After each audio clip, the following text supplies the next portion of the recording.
Yeah, we're rolling. Okay, cool. So you guys ready? Mm-hmm. Mm-hmm. So, Chris, Aria, and Ian, tell us describe the decision to make a film about the Racine prom. We decided to make a movie about Racine's prom at an OVO meeting together. OVO is our company, and half of the company is from Racine, the other half is not. And somebody told the prom story. I don't know why, I don't remember why or what the story was, but then the people from Racine told the story of their prom.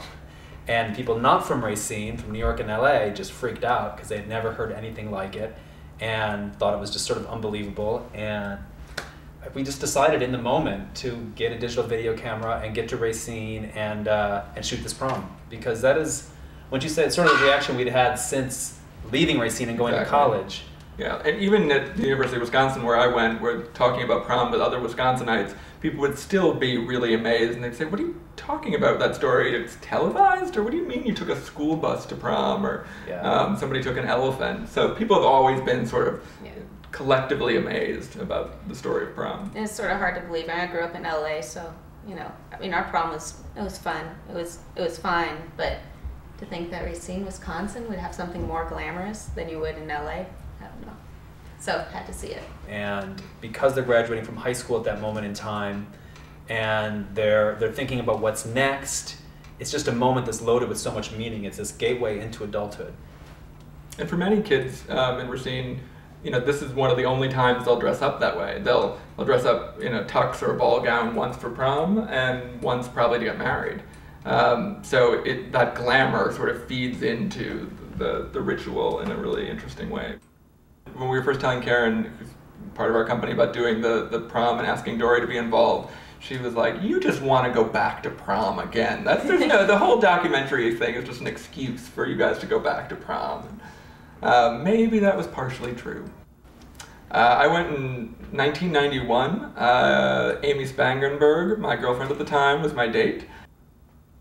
I was very focused on getting to be on camera. Like everyone else says their hi mom stuff, I decided I was going to really find where the camera was, look at the camera. I had this whole thing where, I had sunglasses because we were supposed to be like movie stars. So I had sunglasses, took off my sunglasses, I opened up my tux jacket. I remember thinking about that in advance. Nice. So that was, I remember being the most sort of meaningful part of prom for me. Wow. Totally shallow. I feel like I shouldn't even, I don't want to follow that story. I pretty much just remember being pretty depressed. I think my boyfriend at the time was sort of sick of me, and so it was sort of a battle of me trying to get his attention and him trying to avoid me. So it really didn't turn out to be the best night of my life. Sorry, Casey. That's sort of a classic sad prom story. Yeah, it was kind of sad. I went in 1989, so the style was, I just mostly remember the styles. My photo is in the photo montage. It always gets kind of a good hearty laugh from the audience, which I appreciate. And I don't know why they laugh, but they laugh. It's your hair. It's my hair. I went to prom with Maisie Kennedy, who was beautiful and sexy. And she and I had sort of a hot and cold, we're good friends, maybe we're dating, maybe we're not, all through high school, we were really close. And we went to prom, we were in kind of a friend stage, but I definitely had expectations and hopes that line would get blurry that night. And it did not, but I still had a great time with Maisie. Tanya was really tough. I mean, she's a wonderful person. She was tough to sort of crack her shell. And so a lot of Tanya, I think, is we're kind of observing from the outside. She lets us in a little bit, but we never get the sort of frank observations about life that Dory gives us, because that's just more who Tanya was. And it was just sort of clear. I have to say the line was sort of something you just had to intuit. Like, what's an okay question to ask? What's not an okay question to ask? Tanya would evade a question. If she was uncomfortable, she would very delicately, politely kind of just change the subject. She was actually really adept at that. So there was just, the line just sort of became clear. And for instance, at the end of prom night, people want to know what happens. It was very, very clear to us that, she never explicitly said, but it was clear, we were not to follow her. One of my favorite moments came about because of Dory, really. We were following her to the nail salon where she was getting her nails done. And one of the few people who didn't want to be on camera and was very apprehensive about it was the woman who was Dory's manicurist. And at first she was like, no, I don't want to be on camera at all. And we were like, well, you don't have to talk, but you might be in some shots. She was like, oh, okay. And then Dory just started asking her questions. So it sounded like it wasn't us intruding on her. It was just Dory talking to this woman about herself. And all of a sudden she opened up and became this fascinating character, this woman who works at a factory, but on her days off, really expresses herself and gets this intense pleasure and artistic fulfillment from working at this nail salon. And then we really just couldn't get her to stop talking. And everything she said was totally fascinating. And I someday hope to do a sequel that's just about the nail woman. But that was just really a great moment for me. My other favorite part in the making of the film was actually going to Ben's house when he was getting dressed and just being in his bedroom with his jock friends, and they were just these sweet fumbling boys trying to figure out how to button these sleeves and tie ties, and Barb, his mom, was coming in there, the dog was there, 4 cats. It was just like a crazy zoo jammed into the tiniest little box, and it was really this wonderful, intimate, comfortable time.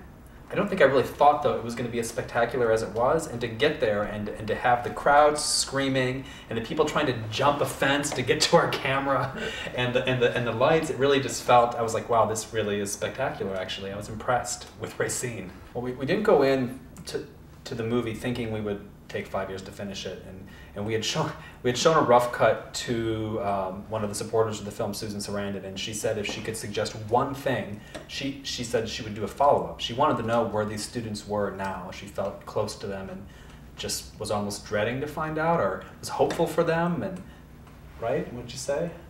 Yeah, it was really exciting and a huge relief actually to find out that everyone was okay. You never know what could happen. I mean, we have some students who actually went off to Iraq, and to find out that they were all okay was definitely good news. And Tanya graduating from college in the degree that she had always set as her goal all through high school was pretty amazing too. Yeah. We didn't want to just do a portrait of the prom. We wanted to do an honest portrait of a post-industrial city, of Racine, this post-industrial city. And I think the takeaway message is this is a city that's struggling to reinvent itself. I went into the industrial history. It sort of had a lull, and now it's trying to find itself. It's trying to find what's next, and I feel like watching this movie, you see a city that cares this much about its teens, and it has such pride in itself. You're left with the questions like, what is next? What will it be? But you're also left feeling they're going to do it. They care this much about their city, about their teens. It's going to be. They're going to find what that next step is. For me, it was about, so much of American culture is often described as lame or excessive or kitsch. And here we have an event that's really all of those things, and yet not in a negative way. It's really in a wonderful, sort of meaningful, celebratory way. And it just goes to show that, you can have this community sort of rally together to have an amazing event for their teenagers this one night, and these kids will really rise to the occasion. They just have this spectacular evening, and it's a good time sort of had by all. The trust that's put in these kids is really returned manyfold. Yeah, kids aren't all bad, that's pretty much it. So somebody tell us, what is Kringle? Delicious.